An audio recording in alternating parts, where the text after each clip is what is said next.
안녕하세요. 라쿤 잉글리시의 데니엘입니다. 우리가 영어 공부를 할 때 가장 기본이 되는 게 어휘를 늘려가는 겁니다. 어휘를 늘려가는 아주 기본적인 방법은 나만의 단어장, 문장 노트를 만들어 가지고 그 단어장과 문장 노트를 반복적으로 이렇게 복습하면서 공부해 나가는 수밖에 없습니다. 다른 방법은 사실 없습니다.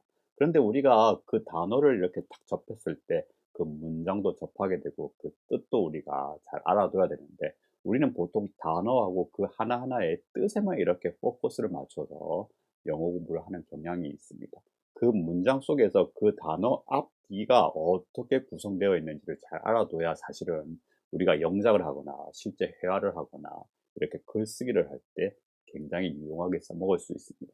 그런 의미에서 오늘은 그 명사와 동사가 뜻이 같은 몇 가지 단어를 통해 가지고 우리가 어떻게 단어를 공부해야 될지, 어떻게 어휘를 늘려가야 될지 그 점에 대해서 한번 살펴보도록 하겠습니다.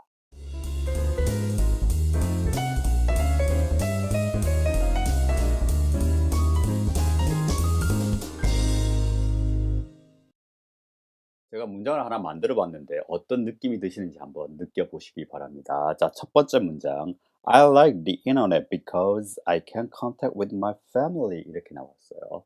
오늘 포커스를 둬야 되는 건 바로 이 contact라는 동사입니다. 그러면 I can contact with my family. 이렇게 들었을 때 어떤 느낌이 드시나요? 굉장히 자연스러우신가요? contact with my family. 가족과의 연락을 할 수 있기 때문에 이렇게 되죠. 근데 이 contact이란 동사는 뒤에 바로 그 대상이 오게 됩니다. 우리가 뭐뭐와 연락하다 이렇게 되기 때문에 뭐뭐와 그 와에 해당하는 걸 이렇게 찾습니다.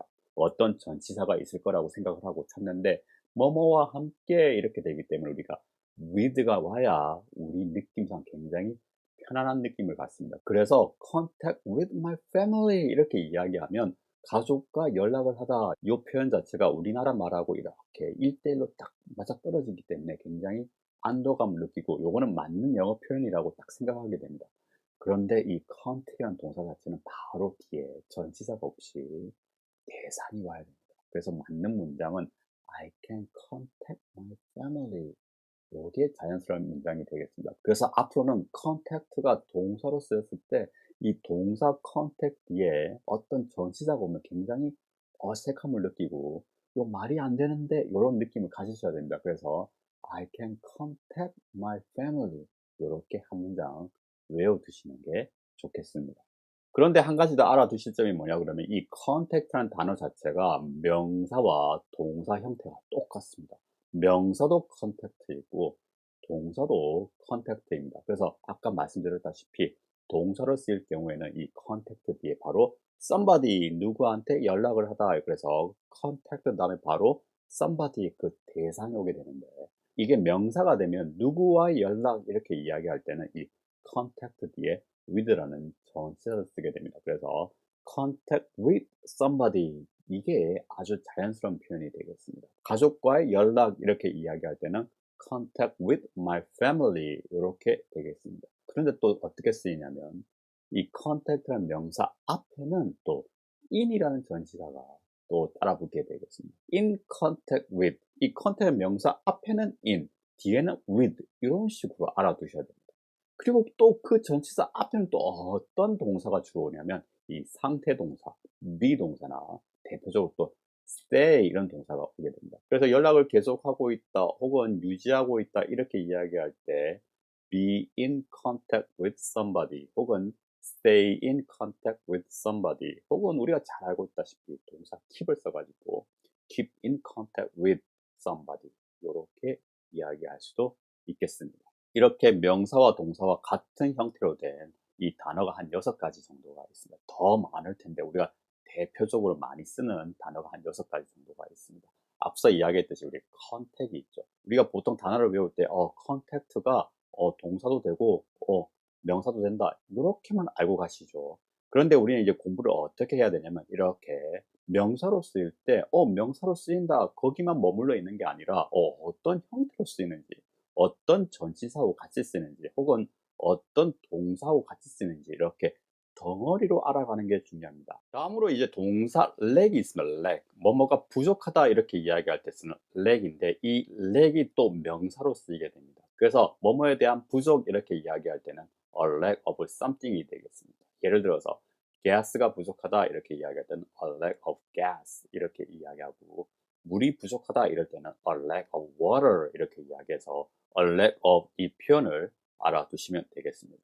그런데 뭐뭐가 부족하다 이렇게 이야기하기 위해서 이 서술 어미가 필요하죠. 그럴 때는 there is를 붙여주시면 되겠습니다. There is a lack of something 이렇게 이야기하면 something이 부족하다 이렇게 표현되게 되겠습니다. 그래서 there is a lack of something 이 표현을 전체적으로 하나를 통으로 외워두시면 되겠습니다.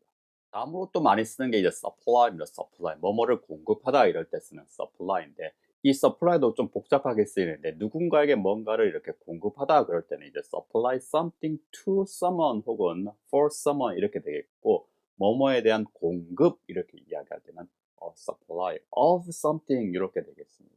아시겠죠? 그래서 이 supply 뒤에도 of가 붙는다는 거, 그 앞에 부정관사 어도 같이 붙는다는 거. 그래서 뭐뭐에 대한 공급 이렇게 이야기했을 때 a supply of something, a supply of, a supply of 요를 꼭 알아두셔야 됩니다. 아시겠죠?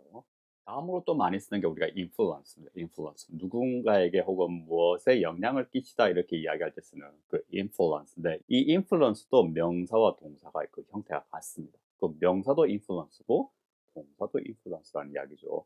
그 influence, 누군가에게 영향을 미치다 이렇게 동사로 쓸 때는 바로 뒤에 대상이 딱 오게 됩니다. influence something 혹은 influence someone 이렇게 이야기하면 누군가 무엇에 영향을 끼치다 이렇게 되는데, 이게 또 influence가 명사로 쓰이면 그냥 명사 이렇게 생각하시면 안 되고 그 앞뒤에 뭐가 오느냐, 누군가에게 영향 혹은 무엇에 대한 영향 이렇게 이야기할 때는 전치사 on이 오게 됩니다. on. 그래서 influence on somebody, influence on something 이렇게 되는데, 또 influence가 뭐뭐에 영향을 끼치다라고 이렇게 서술형으로 만들어야 되잖아요. 그러면 우리가 보통 동사 have를 쓰게 됩니다. 그래서 have on이 되겠죠. have an influence on somebody, have an influence on something. 그래서 have an influence on 요 덩어리를 꼭 알아두셔야 되겠습니다. 다음은 원어민조차도 많이 틀리는 그 affect하고 effect입니다. 이 affect는 a가 들어가고 effect는 e가 들어가죠. 그래서 이 affect는 동사입니다. 동사. 그래서 affect something 혹은 someone 이렇게 이야기하면 무언가 누군가에게 이렇게 영향을 끼치다 이 표현이 되고, effect는 뭐뭐에 대한 영향 이런 식으로 명사가 될 텐데, 그 influence와 마찬가지로 이 effect가 쓰이면 앞뒤에 어떤 단어들이 오는지 아셔야 됩니다. 그래서 뭐뭐의 영향 눈치채셨겠지만 뒤에 전치사 on이 되게 되겠습니다. 그래서 뭐뭐의 영향 이렇게 이야기할 때는 an effect on something, an effect on somebody 이렇게 되겠고, 이 effect를 써가지고 서술 어미를 만들기 위해서는 우리가 동사 have를 쓰게 됩니다. 그래서 have an effect on 이 표현을 알아두셔야 됩니다. have an effect on somebody, have an effect on something 이렇게 쓰시면 되겠습니다.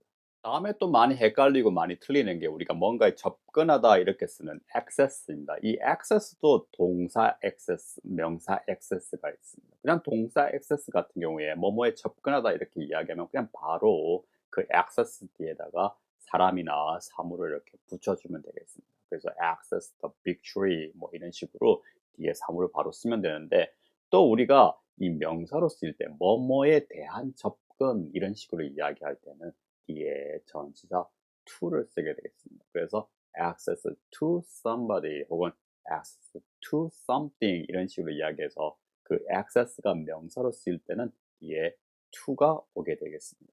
그리고 한 가지 더 알아두실 게 뭐냐 그러면 이 명사 access 앞에는 동사 have를 쓰게 되겠습니다. 그래서 have access to something, have access to somebody 이렇게 이야기하면 누군가에게 접근하다, 무엇에 접근하다 이 표현이 되겠습니다. 오늘 이 시간에 우리가 명사와 동사 그 형태가 똑같은 단어 몇 개를 통해서 우리가 앞으로 단어를 어떻게 외워나가야 되는지에 대해서 한번 살펴보았습니다. 꼭 이러한 단어뿐만 아니라 우리가 영어 어휘를 늘려나갈 때 그 단어 하나하나의 그 뜻에 이렇게 집착하기보다는 그 단어와 그 단어 앞뒤가 어떻게 구성되는지, 어떤 전치사가 오고 어떤 동사들하고 같이 쓰이는지에 대해서 잘 알아두고 그 덩어리를 잘 익혀나가야 우리가 영어를 조금 더 효율적으로 써먹을 수 있고 영어 실력이 실제적으로 향상되는 것을 느낄 수가 있으실 겁니다. 그럼 다음 시간에 또 뵙도록 하겠습니다. 저는 라쿤 잉글리쉬의 데니엘이었습니다. Peace.